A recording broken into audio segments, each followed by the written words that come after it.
Hello, my friends. It is a beautiful day outside. Unfortunately, I was outside filming in nature, but it's getting a little dark. So I figured I'd sit inside on my comfortable bed and have a nice chat with you guys because I want to talk about something interesting that I think you guys would like to talk about. That has been very helpful for me on my journey of understanding what the heck is going on in this crazy little world that we live on. Okay, so what are we going to talk about today? We're going to talk about the word sin. That's a fun one. Sin. Moreover, we're specifically going to be talking about the concept of original sin. Scary stuff, right? Is that? There we go, much better. So, original sin. What does that mean? Well, for those of you who are unfamiliar with the term, it is a term that essentially means that you are born being prone to sin, and that you will always have some sort of sinful nature to you. Now, I didn't like that idea at all because it was so disempowering to me. Like, the way that I had interpreted that definition was, no matter what you do, no matter how good you try to be, no matter how loving you try to be, no matter how much of a good person you try to be and smile and hold the door open for people, etc., etc., etc., you're always still going to be a lousy piece of crap because you are just born sinful and there ain't a dang thing you can do about it. And that was at least how I had interpreted it. And I just hated that, man. And to be quite honest with you, that was what had initially had turned me off to this idea of organized religion and Christianity, because in my mind that was like, wow, this is an incredibly disempowering doctrine. Like, why do people believe in this? I don't understand. So it kind of made me disillusioned. But what's funny is that when you study and you meditate a little bit more on what the concept of sin actually means, it brings a whole nother beautiful and profound light and perspective that is a lot more beneficial to you, and it brings you a lot more peace, and it brings you a lot more clarity. So let's talk a little bit about the word sin. So whenever I would debate and talk with specifically other Christians, but just the word sin in general, I came to find time and time again that many people that I talked to didn't have a real understanding of what sin actually meant. I often found that a lot of the people that I would be having a conversation with, they would just point to different Bible quotes and they would say, oh, this behavior is sinful, this behavior is an abomination, this is sinful, that is sinful. And to me, it didn't really seem to have substance, because you can look at many examples. The God of the Old Testament permits people just to murder one another, but then the law says thou shalt not kill.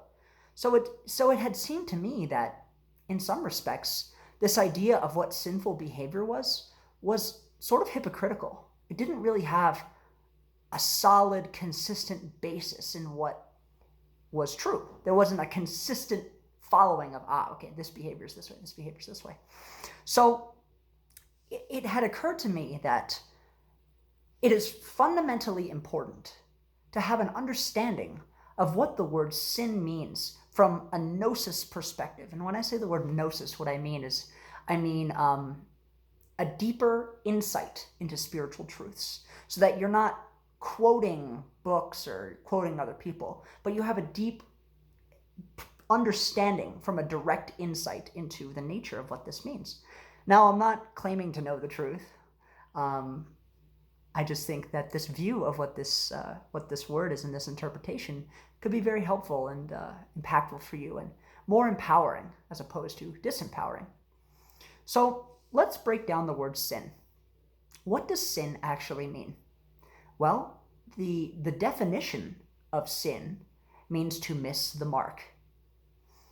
Now that's quite interesting, because when you think about that way, it implies two things.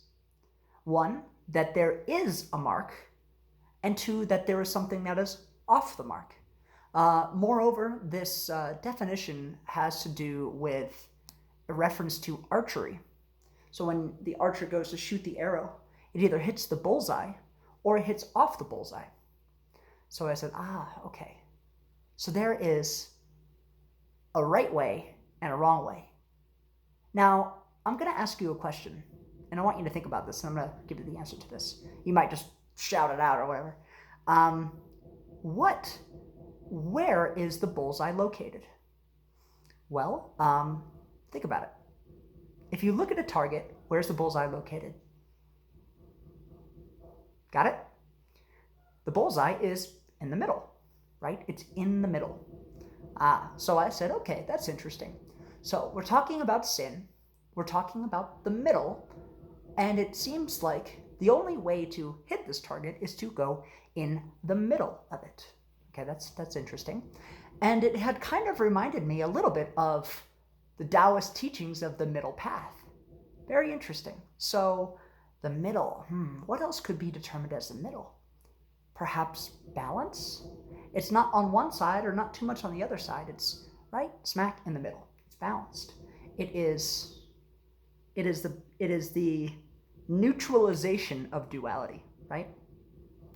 Now, I thought to myself, I'm like, okay, like the middle, what does the middle? The middle, but what does the mark mean?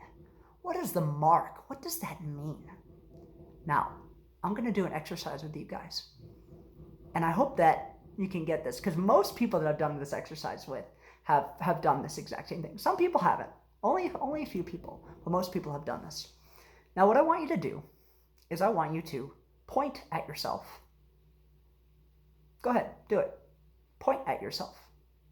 You pointing at yourself? Great. Okay.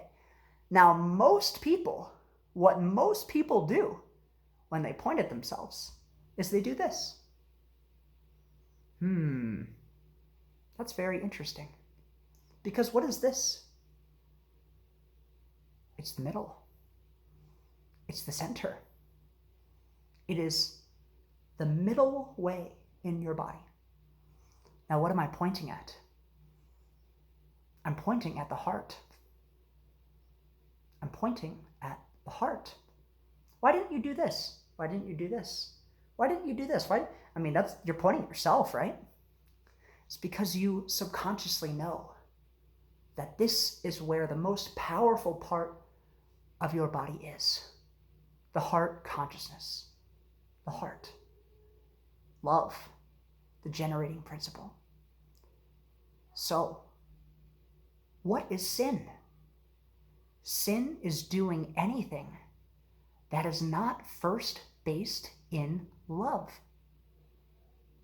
Doing any behavior that is not first based in the principle of love. Generosity, joy, peace, patience, kindness, all of those things spring and emanate from love. And if you're not doing behaviors that first come from the intention of love, then you're doing a sinful behavior.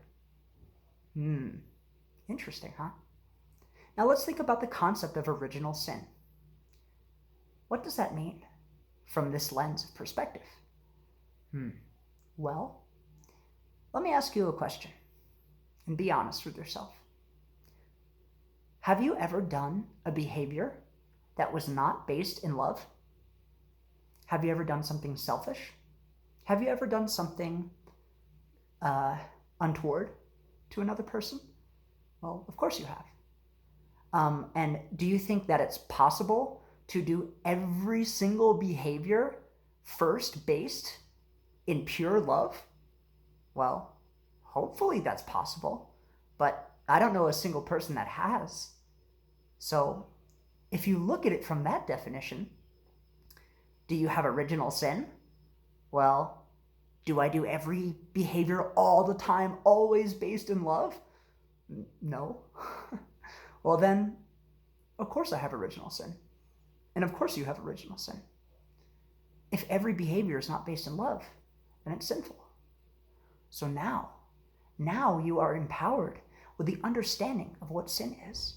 And now you have the discernment Now you can look at different behaviors and say, oh, was that first based in love? Or was it based in selfishness? Was it based in myopic gain? And then you can be able to determine and have true insight as to which behaviors are sinful and which ones are not. And this gets down some very interesting rabbit holes. Interesting. Now, I'm not going to dive into this specifically in this part of the video, but I want you to think about things that you had considered sinful. And if you are particularly invested into studying scriptures or just spiritual behavior in general, and there's certain behaviors and certain actions that you believed were sinful, superimpose this particular interpretation, this particular lens upon that scenario, and see if your understanding of sinfulness still holds up. Because sometimes your interpretation of what sin is isn't actually that sinful. So, I hope that was empowering. I hope that was empowering to you, because that lens of understanding of sin brought me a lot of peace, brought me a lot of clarity.